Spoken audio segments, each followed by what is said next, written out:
नमस्कार दोस्तों, आप सभी का स्वागत है विपुल क्लासेस में। और आज की क्लास में हम पढ़ेंगे फ्लेमिंगो बुक से lesson number 8 going places. Going places जिन्होंने लिखा है उन राइटर का नाम है A.R. बार्टन।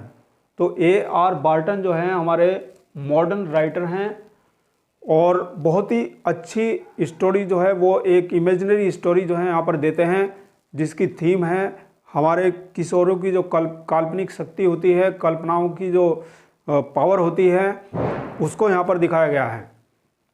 तो आइए अपनी इंटरेस्टिंग स्टोरी को स्टार्ट करते हैं। तो देखिए दोस्तों, दो लड़कियाँ होती हैं जिनका नाम होता है सोफ़ी और जैंसी। सोफ़ी छोटी है और जैंसी बड़ी है। तो दोनों एक ही बस्ती में रहने वाली लड़कियां हैं और दोनों क्लासमेट्स हैं और दोनों फ्रेंड्स हैं। स्कूल जाती हैं और स्कूल से दोनों साथ साथ वापस आती हैं।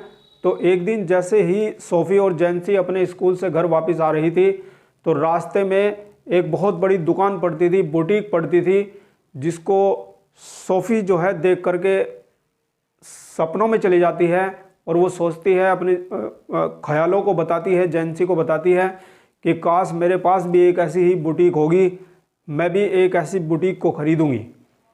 यानी सोफ़ी जो है यहाँ पर डे ड्रीमर गर्ल के रूप में दिखाई गई है, जबकि जैंसी को एक प्रैक्टिकल गर्ल के रूप में दिखाया गया है। यानी जैंसी जो है बहुत अच्छा नॉलेज रखती है वर्ल्ड के बारे में, संसार के बारे में, यानी वो वास्तविकता की नॉलेज रखती है, जबकि सोफ़ी जो है वास्तविकता से दूर भागती है और अपने आप को इमेजिनेशन यानी कल्पनाओं में डुबोए रहती है और वो परियों के संसार में जीना चाहती है, मतलब अपनी सोच में डूबी रहती है। तो इस तरह से दोनों क्लासमेट हैं, दोनों फ्रेंड्स हैं, लेकिन फिर भी दोनों जो हैं अलग अलग हैं, दोनों ही डिफरेंट हैं in their tests and in their characters. तो अब क्या होता है कि अब सोफ़ी जो है घर में एंटर करती है, अपने घर जाती है और घर में यही गुनगुनाती हुई जा रही है कि वो एक दिन बुटीक खरीदेगी और बुटीक का वो बुटीक को मैनेजर बनेगी बुटीक की। और इस तरह से वो बड़बड़ाती हुई घर के अंदर एंट्री करती है। उसको पता नहीं था कि उसके पिताजी घर के अंदर मौजूद हैं। तो जब वो एकदम से देखती है उसके पिताजी घर पर मौजूद हैं तो एकदम से रुक जाती है, एकदम से सहम जाती है। और उसके फादर उसको बुलाते हैं और उसको कहते हैं कि देखो बेटे, ऐसे मूर्खतापूर्ण ख्वाबों को मत देखो, सबसे पहले अपने लिए छत ही बना लो, अर्थात अपने लिए घर ही बना लो। पहले इतनी बड़ी बुटीक खरीदने की तो बात करते हो। तो मतलब इस तरह से वो उसको हतोत्साहित कर देते हैं और वो जो है चली जाती है, अपने रूम में चली जाती है। तो बहुत ही छोटा सा उनका घर है। तो उनके जो पिताजी हैं, सोफ़ी के जो पिता हैं, वो दिन रात मेहनत करते हैं अपने परिवार के लिए। वो एक जो है मकान बनाना चाहते हैं, घर बनाना चाहते हैं जिसके ऊपर छत हो।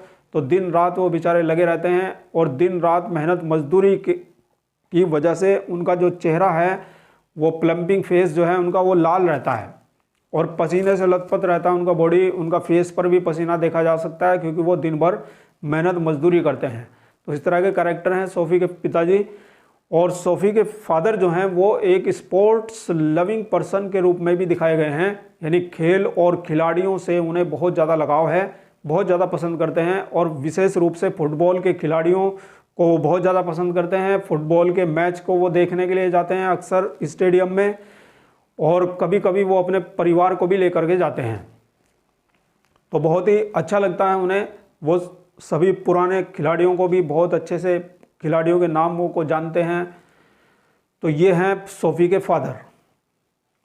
अब सोफ़ी जो है, मैंने आपको बताया, डे ड्रीमर गर्ल के रूप में यहाँ पे दिखाई जाती है, यानी वो दिन में ख्वाब देखने वाली लड़की है। अब वो क्या क्या ख्वाब देखती है, यानी उसके पास में ऑप्शन क्या थे जिनके बारे में वो ड्रीम किया करती थी।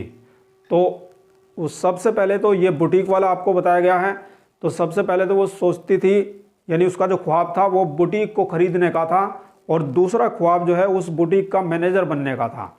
फिर तीसरा ख्वाब जो वो देखा करती थी, वो देखती थी कि वो एक एक्ट्रेस बनेगी, एक्ट्रेस बनने का ख्वाब था।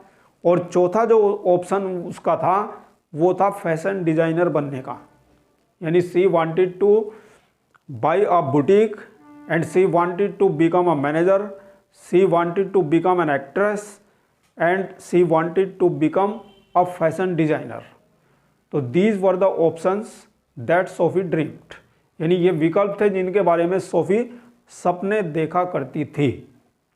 जबकि जैंसी जानती थी रियलिटी को, वो वास्तविकता को पूरी तरह से जानती है, इसीलिए उसको प्रैक्टिकल गर्ल के रूप में दिखाया गया है।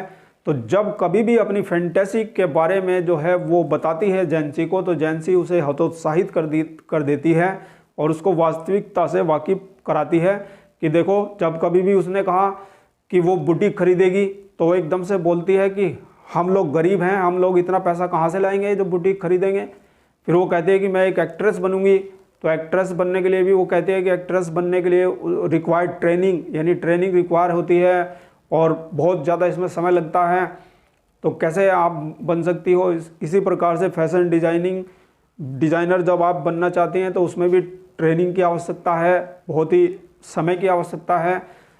तो वो उसको मना करती है कि इस तरह के संसार में मत जाओ, यानी अटोपेन ड्रीम्स से दूर हो जाओ अपने, यानी जो कभी ख्वाब आपके पूरे ना हो सकें ऐसे ख्वाब मत देखो। तो वो उसको रियलिटी में वापस लाना चाहती है। तो इस वजह से अब सोफी जो है अपने ड्रीम्स के बारे में अब जैंसी को बताती नहीं है, यानी जैंसी को बताने से अब वो कतराती है, क्योंकि उसे पता है कि वो खुल्लम खुल्ला एकदम से डायरेक्टली उसको मना कर देगी, उसको हतोत्साहित कर देगी। तो इसलिए वो अपने ख्वाबों को अब वो उसको नहीं बताती है। और यही वजह है कि उसने अब अपने भाई को शामिल कर लिया है अपनी फैंटेसी में। तो उसके जो बड़े भाई हैं उनका नाम है जियोफ, और जो सोफी का छोटा भाई है उसका नाम है लिटिल डेरेक। और जैंसी के भाई का नाम भी बताया गया है, जैंसी के भाई का नाम है फ्रैंक। तो जैंसी का भाई फ्रैंक है और सोफी का बड़ा भाई जियोफ है और सोफी का छोटा भाई लिटिल डेरेक है। तो क्या होता है कि एक दिन सोफी जो है अपनी मनगढ़ंत कहानी जो है अपने ख्वाबों में जो वो सोचा करती थी, वो एक कहानी जियोफ को, अपने भाई को सुनाती है, यानी अपने भाई जियोफ को अपनी फैंटेसी में शामिल कर लेती है। तो वो उससे बताती है कि मेरी मुलाकात हाल ही में डैनी कैसी से हुई थी, और जिस समय मेरी मुलाकात डैनी कैसी से हुई थी तो मैंने उनको ऑटोग्राफ देने के लिए कहा था, लेकिन न उनके पास पेन था और न ही मेरे पास पेपर था, तो इस वजह से ऑटोग्राफ नहीं मिल पाया। लेकिन उन्होंने मुझसे वादा किया है नेक्स्ट वीक वो मुझसे मिलेंगे और मुझे ऑटोग्राफ देंगे। तो ये मनगढ़ंत कहानी जो है उसने अपने भाई जियोफ को सुनाई, लेकिन जियोफ को स्टार्टिंग में तो यकीन नहीं आता है, लेकिन बाद में इस तरह से उसने एक्सप्लेन किया था, इस तरह से बताया था कि उसको जो है अपने पक्ष में ले लेती है। अब यही बात जो है डेरेक को भी पता चल जाता है, यानी छोटे भाई को भी पता चल जाता है।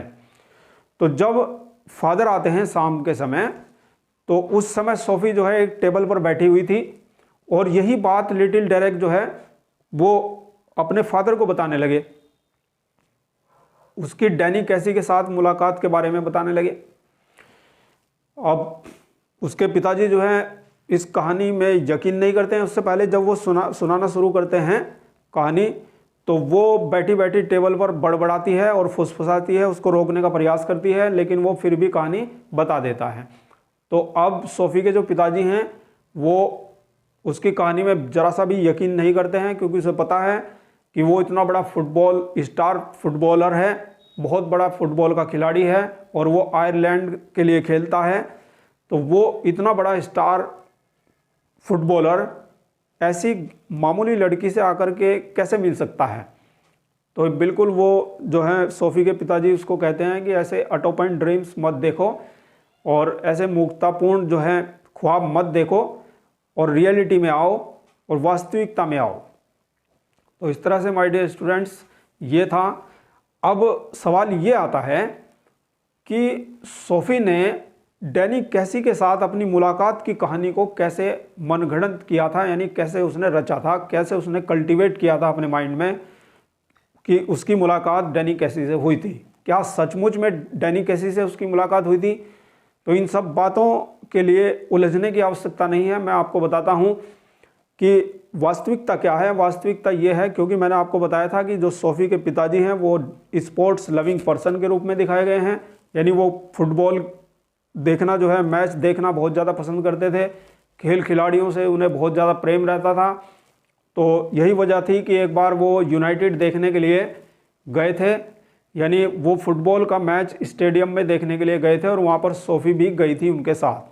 तो सोफ़ी जब वहाँ पर बैठी हुई थी स्टेडियम में, तब वो मैच चल रहा था आयरलैंड का, यानी तब उसने डैनी कैसी को खेलते हुए देखा था। यानी फुटबॉल का मैच जो चल रहा था उसमें उसने डैनी कैसी को देखा था, और तब जब उसने उसको डैनी कैसी को देख लिया था खेलते हुए, तो तभी से वो उसके माइंड का हीरो बन गया था। और यही कारण था कि उसने उसके साथ जो है अपनी कहानी जो है कल्टीवेट की थी। तो ऐसा कुछ भी नहीं था, उसकी पर्सनली मुलाकात बिल्कुल भी डैनी कैसी से नहीं हुई थी, बल्कि यही कारण था कि उसने केवल अपनी कल्पनाओं में उसको अपना हीरो बनाया था और अपने आप ही मनगढ़ंत कहानी जो है उसके साथ में उसने बना ली थी। तो my dear students, that is the end of this story. ये स्टोरी आपको कैसे लगी कमेंट सेक्शन में आप बताएं, और यदि आपको ये स्टोरी अच्छी लगी है तो प्लीज़ लाइक करिए। Thank you very much. मिलते हैं नेक्स्ट सेशन में नेक्स्ट वीडियो के साथ।